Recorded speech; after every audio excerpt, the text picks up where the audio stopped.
And I thought, why don't I start blogging myself? Because, people are coming to me for reviews. So whether it's matured skin, whether it's teenage skin, I think the mantra is to keep it simple and keep it consistent. Consistency is the key. Even if you just have a very, very basic skincare routine with just your cleansing, your moisturizing and your sunscreen, you're good with it as long as you're consistent. Thankfully, India is at a stage where there's so many incredible beauty brands, homegrown beauty brands, which such amazing products. So one of the first ones that I would say is Daughter Earth. To be very honest, there's not a single product from Daughter Earth that I haven't loved. One of the treatments that I have tried is the IV drip, which is a cocktail of vitamins and nutrients for your body, which a lot of us might be deficient in, especially micronutrients like zinc or your B12. And these are given directly into your veins through an IV. And that really helps.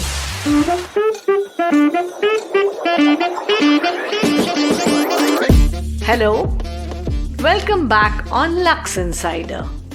This is your host Anita Khatri, and today we discuss all about beauty. From the number of products available for indulgence to maintaining a simple beauty regimen. Let's dive deeper.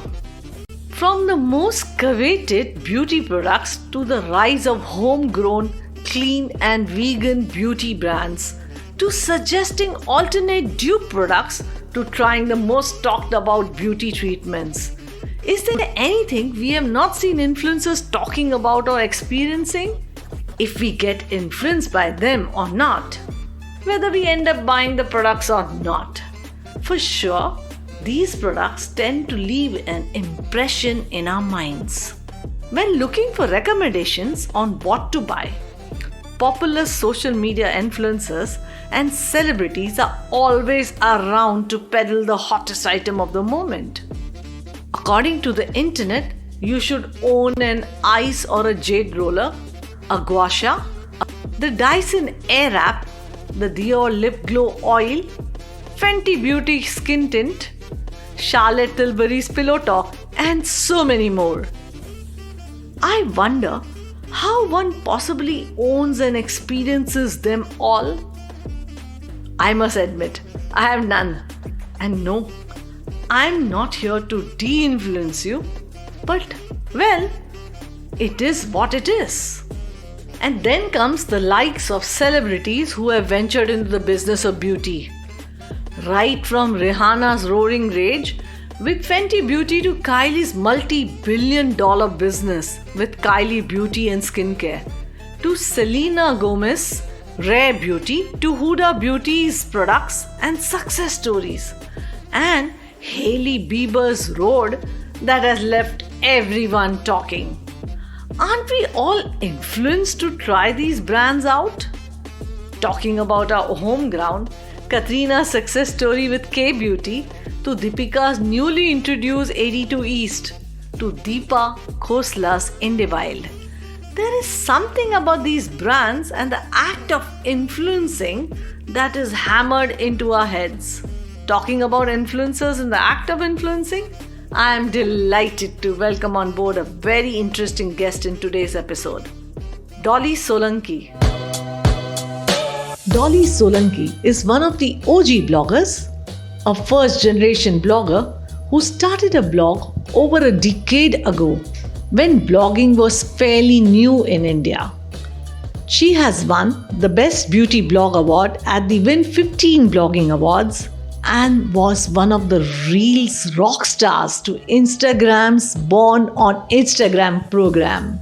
So, once again, welcome Dollie, and thank you for joining us. Thank you so much for having me, Anita. It's a pleasure to be here on your wonderful podcast. Dollie, tell us about your journey. How did it all start? What made you decide to start blogging? So I have actually been that girl, right through my teenage years that loved to try out new beauty products and new launches. And I was always trying out whatever was available in the market. I would read the beauty sections of the French Vogue and French Elle. And I was that girl that all the friends used to go for product recommendations. So when I was on a sabbatical from work after my second son was born, I didn't really want to go back to working full time because I wanted to give more time to my sons. And that's when this whole concept of blogging was a new thing in India. And I remember I was searching for a review of one product and I couldn't find it. And I thought, why don't I start blogging myself? Because, people are coming to me for reviews. So, that's how it just started on a whim. I had no idea about SEO or, how to take good pictures or anything. But I had good writing skills and I had knowledge and I had passion. And that's how it started. Yes, talking about reviews, I think, yes, reviews is very, very big now. Yeah. But when it comes to influencer, there's a very fine line between what actually, you recommend. Do you believe in all the products that you recommend? So if you see my feed, you'll find very few paid promotions. I make it a point that I endorse only the brands and the products that I believe in.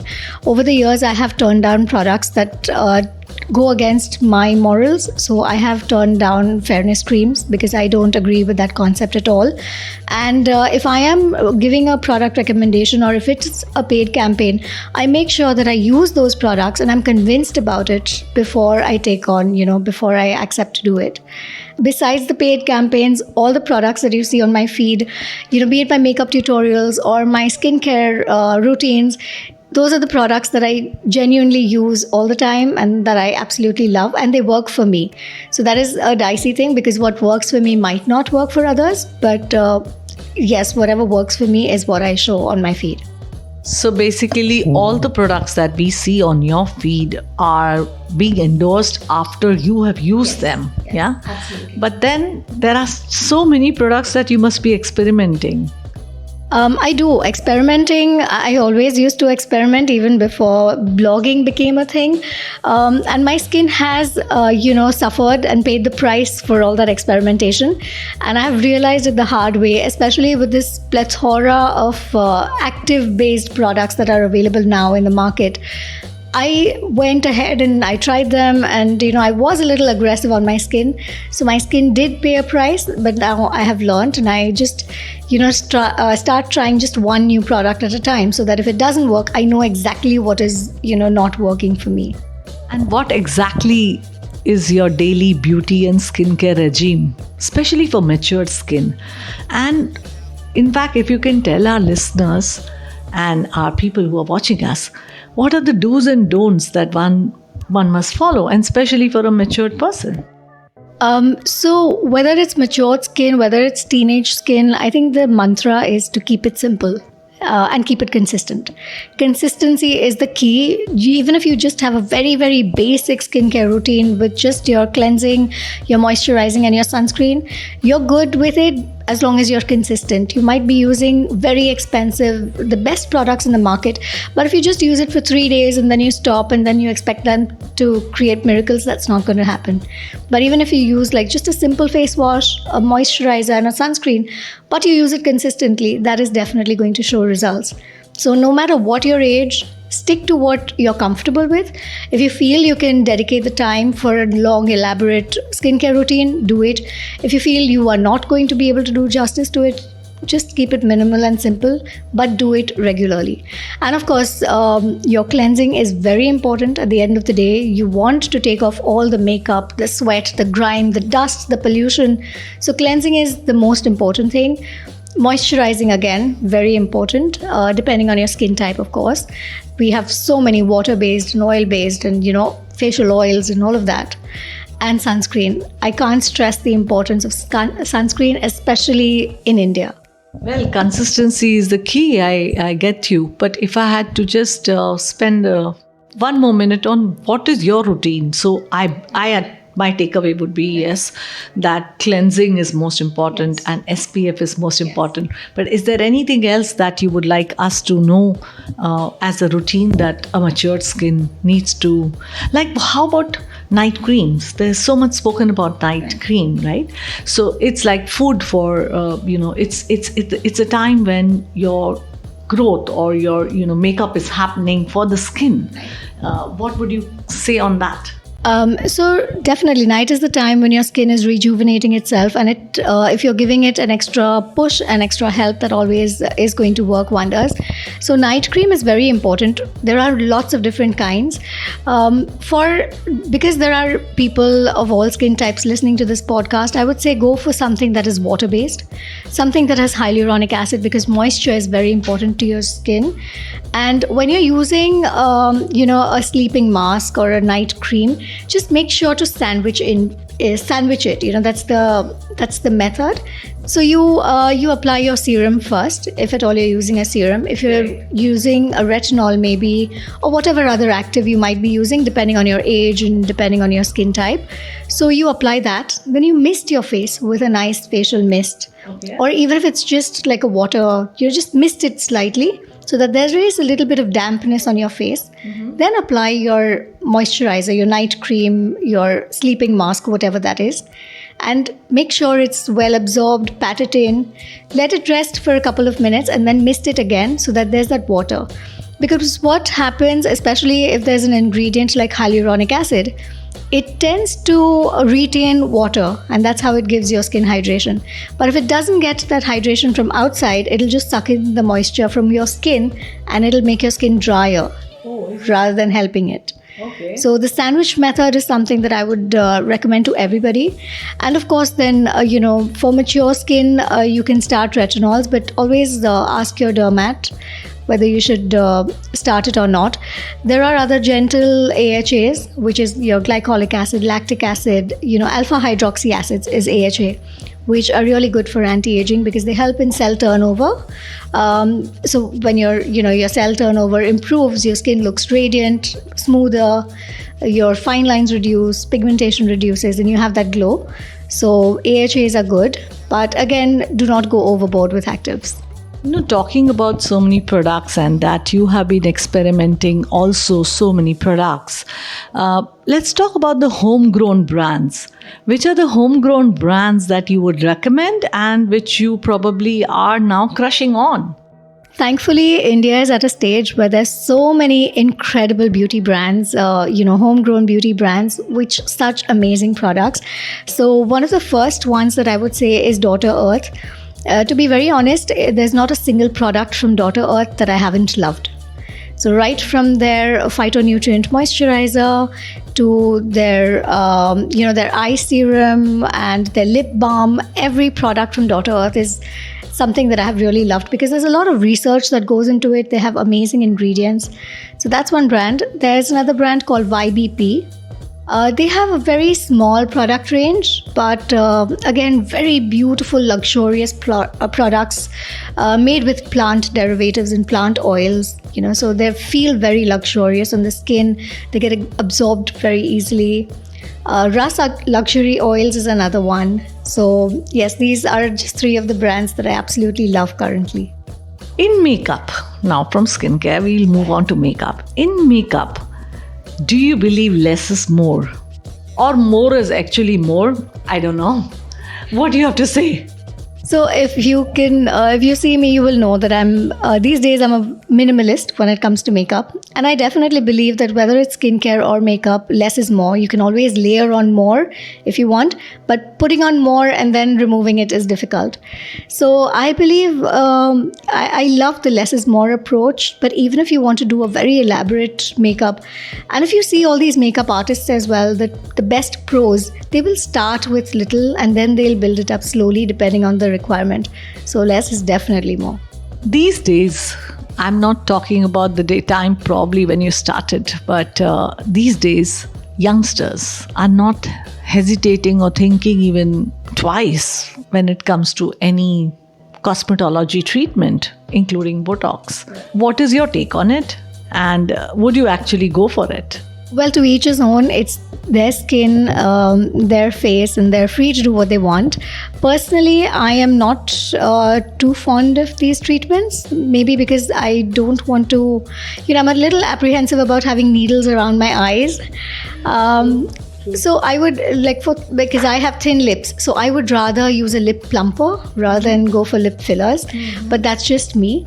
One of the treatments that I have tried is the IV drip, which is a cocktail of vitamins and nutrients for your body, which a lot of us might be deficient in, especially micronutrients like zinc or your B12. And these are given directly into your veins through an IV. And that really helps because I've seen, it's almost like an instantaneous glow, an instantaneous boost that you get because your skin is directly getting all those nutrients. So that is definitely a treatment that I love. But talking about Botox and fillers, I am not the right person to ask because I'm a little apprehensive about them. Well, thanks. I so agree with you. It's better to have that natural way rather than having those needles that you spoke about. And yes, this is very interesting that you told me about IV. It's something which probably we will be also discovering, but not yet. But yes, I have heard about it, and let's see when we can dive deeper into it for our audience. With so many products actually surrounding us, I don't know whether you agree with me, but is the skin under attack, kind of an attack, instead of repairs? Because there's just so much. There's so much today in the marketplace. And we all want to try out, or literally with not only with the influencers, but with everything that is going on in the digital space. We almost get convinced to try things out. I don't know whether it is we are under attack, or whether our greed can just stop. Where does it stop? I completely agree with you. And like I mentioned, I was the person who was, going overboard with actives because you have everything available now. You don't need a doctor's prescription to get a salicylic acid-based product or even a retinol. So there is this thing that, let me try all of it at once. And my skin did pay the price for it. But I think... Oh, you did? Yes. Okay. So I had perioral dermatitis. My skin became sensitive. I had a lot of redness, flaking, peeling skin around my mouth. And even now, if I'm not careful and if I do use certain kind of products, it does flare up. So again, going back to what I said earlier, keep it simple. The temptation is there. You might want to try out, but if you're trying out something new, just make sure to read the ingredient list. If your skin doesn't agree with something, try and figure out what it is that could be causing damage to your skin, and just be gentle, consistent. Those are the two things, and your skin will love you for it. Fabulous. You have given already quite a few tips, including the consistency and keep it simple. Is there anything else that you would like, any other tips that you think that the audience would, something which is very important that you feel that the audience should know about it? Based on my personal experience, I would say that no matter how tired you are, even if you're, hungover, just make sure that you cleanse your face and do your nighttime skincare routine every single night. Treat it as a form of therapy. Because for me, it is very therapeutic after a long, tiring day. When I feel the textures of the cleansing balms and when I'm just massaging it over my face, it's kind of like therapy. It's a ritual. It's a little bit of me time, some self-care. So think of it as self-care, and you will not skip your nighttime routine. Those are the 10 minutes that you can give yourself before you go to bed. Pamper your skin. It'll automatically put you in a better frame of mind. You will sleep better, and it's just overall better for your skin. Before I leave, I have one question, last question. We spoke so much about skincare. Let's and you have shared with us so many tips. What about makeup? Do you think there are any brands that right now that you are wanting to have them, or you're using them and you recommend them when it comes to makeup, especially for lipsticks and eyeliner, maybe something? Or what about foundation? Anything that you would recommend? So two of my favorite foundations currently, one is the Too Faced Born This Way foundation. It's so beautiful. It just feels like skin, and it gives me this beautiful flawless finish. The other one is the Huda Beauty 4 Filter Stick Foundation. Those two are like my absolute holy grails. I love the Nude Sticks blush sticks because they come in a stick format, like a big fat crayon, and you can apply it on your go. It has a brush on the other end, so it's very easy to blend. Dr. Earth has this amazing concealer, which again is very travel friendly. You can, just tap it on and it's great. MAC, of course, I think my lipstick collection has the maximum number of MAC lipsticks, and their Love Me liquid lipsticks are my favorites. Those are what I'm wearing. I love the Pixie Lip Lift Max and the Too Faced lip injections because these are lip plumpers, and like I mentioned, I have thin lips, so these two really help me get that plumper, fuller lip look. Wonderful. Thank you so much, Dollie. Thank you so much for having me, Anita. And on that note, signing off from this episode. If you had to ask me, I always believe less is more. I honestly don't encourage these cosmetic treatments, neither have I tried any. My skincare routine is also quite simple. SPF is my mantra. Cleansing with a light cleaner and keeping your skin hydrated is good enough for me. I also believe you are what you eat and what you think and feel. And if you indulge in an unhealthy lifestyle, it is eventually going to show up on your skin, no matter the many layers of makeup or using serums and repair creams. It's not going to fix that. I truly believe that your internal beauty shows up on the outside. On that note, this is me, your host Anita Khatri, signing off. Stay tuned to discover more on beauty in this beautiful world.